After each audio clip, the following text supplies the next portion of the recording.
L'islam maintenant, c'est un état d'être et non pas une identité politique. La traduction du terme arabe islam par islam et du terme arabe muslim et muslimine par musulman, Muslims en anglais, pour moi, c'est une traduction malheureuse, voire criminelle. Pourquoi? Pourquoi? Parce que nous avons traduit un terme qui a un sens en arabe, qui renvoie à une réalité intérieure, à une vérité spirituelle, à un état d'être, par la même façon avec laquelle nous traduisons les noms propres. Là, par exemple, moi je m'appelle Hamdi. Ok? Vous n'allez pas, même si mon prénom a un sens en arabe, vous n'allez pas me traduire mon prénom en français par béni ou bénédiction ou louange ou quelque chose comme ça. Non. Non. Vous allez traduire mon prénom par Hamdi. Parce que vous n'avez pas la capacité de prononcer le ha. Vous allez dire Hamdi. Quelque chose. Hein? Voilà. Ibn Sina est un nom propre. Ça a été traduit par Ibn Sina. À un moment donné, c'est devenu Avicenne, hein? Avicina ou Avicina ou Avicenne. Voilà. C'est acceptable. C'est acceptable des modifications comme ça, voilà. Mais cette technique-là, on l'utilise pour traduire ou adapter des noms propres dans un langage ou dans une langue étrangère, dans une langue qui n'était pas le terrain, qui n'était pas le berceau dans lequel ces noms propres-là étaient donnés. Donc les noms propres, on les traduit pas par le sens que ce nom propre-là puisse avoir, et on ne s'attend pas à ce que les noms propres aient un sens particulier. Maintenant, pour les réalités, pour par exemple le mot sidq, je ne vais pas traduire le mot sidq par sidq. Je vais trouver un équivalent en français qui veut dire sidq. Et si je ne trouve pas un équivalent, je vais construire une phrase pour traduire le sens, parce que le sens de sincérité, le sens de véracité, le sens de persévérance dans la recherche de la vérité, etc. Vous voyez. Islam, c'est la même chose. C'est un état spirituel. Donc lorsque le prophète Mohammed est venu inviter les gens à l'islam, à ce qu'on appelle islam, à l'islam, tu vois, il n'est pas venu, et c'est pas une identité, il n'est pas venu inviter les gens à lui. Ce n'est pas comme mohammédanisme ou... Non, c'est l'islam. D'ailleurs, comme l'iman, comme l'ihsan, ce sont des réalités spirituelles. Des réalités spirituelles. Donc, moi, je vous dis, si on n'est pas d'accord sur cette base-là, toute la suite de ma recherche, toute la suite de ma thèse, toute la suite du message que j'essaie de partager, elle n'aura pas de sens pour vous. Donc vraiment, les prémices, le postulat premier, l'idée première, primordiale, dans tout mon message, c'est que la traduction de l'islam ne peut pas se faire par islam. C'est criminel de le faire. C'est une erreur c'est malheureux. Un criminel, oui, criminel, c'est un crime contre Dieu et contre l'humain. On est venu mettre une identité politique à la place d'une réalité spirituelle à laquelle le prophète universel, hein, qui dit clairement je suis venu pour tout le monde, pour inviter toute l'humanité à cette réalité spirituelle, à cet état d'être, à cet état d'esprit, à cet art de vivre, à cette manière de transiger, à cette façon de voir les choses, l'islam. Donc, ce n'est pas une identité politique. L'islam des musulmans d'aujourd'hui, pour moi, ça n'a pas de cause. Parce que l'islam que le musulman d'aujourd'hui veut servir, c'est une identité que le musulman d'aujourd'hui cherche à survivre dedans et faire survivre. La cause de la masse musulmane aujourd'hui, c'est une cause identitaire. Comment je survis en tant que musulman, hein, c'est-à-dire différent des autres, hein, c'est-à-dire ayant une façon particulière de voir les choses, mais surtout ayant une façon particulière de s'habiller, de parler, de manger, des interdits, hein, dans la nourriture, etc. De prier, voilà. Ayant des références, un référentiel religieux particulier, comment moi, en tant que musulman, je peux survivre dans ce monde de globalisation, dans ce monde, hein, là où toutes les identités sont en guerre ou, hein, en interfécondation, c'est-à-dire en voie de disparition, en tant que telle, pour faire naître une identité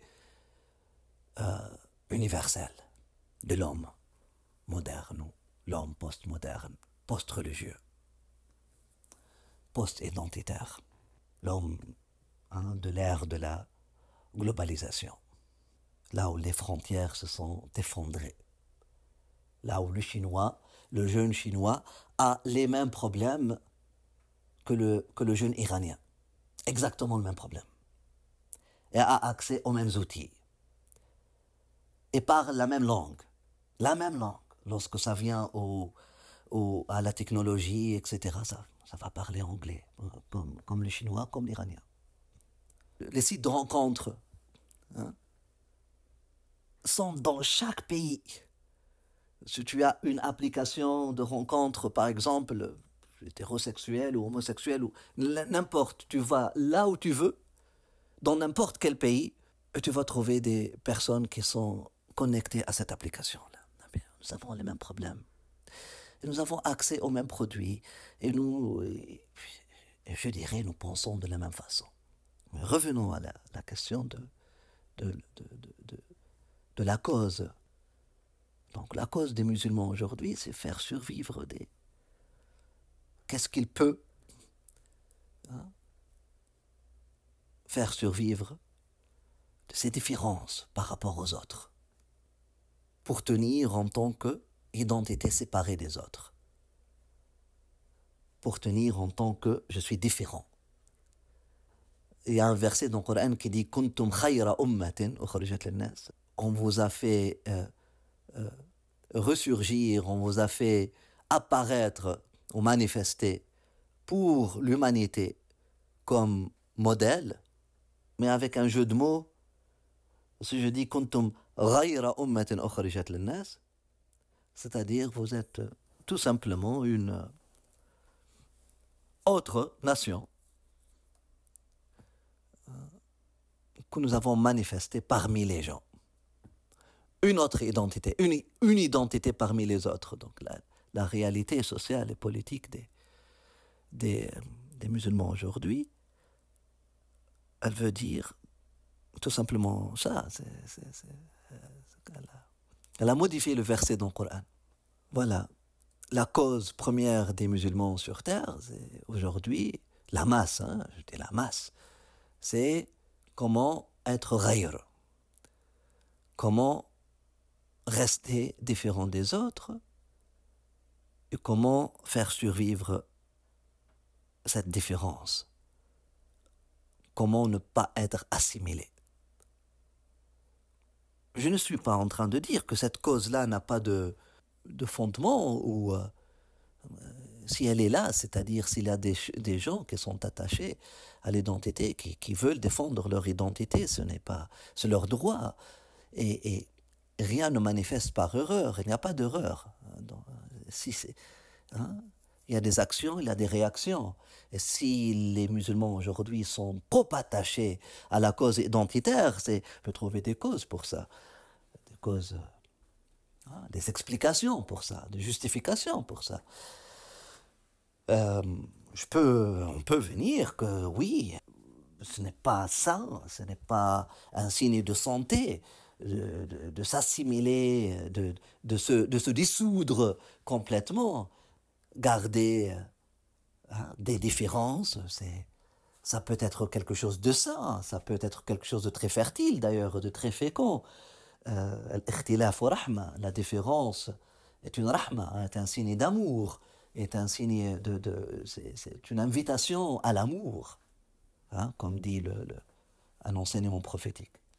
La différence entre nous, la différence entre les couleurs, la différence entre les goûts artistiques, la différence entre les orientations de pensée politique et même sexuelle. La différence qui est là est une rahma, c'est une invitation à l'amour, c'est une invitation à ce qu'on puisse avoir de la compassion l'un envers l'autre. Et vous voyez, je n'ai pas les mêmes difficultés, je n'ai pas les mêmes défis que l'autre, etc. Donc, mais aussi, c'est une invitation à s'enrichir. Une invitation à l'interfécondation, tarahum, s'embrasser, rahma, c'est embrassement.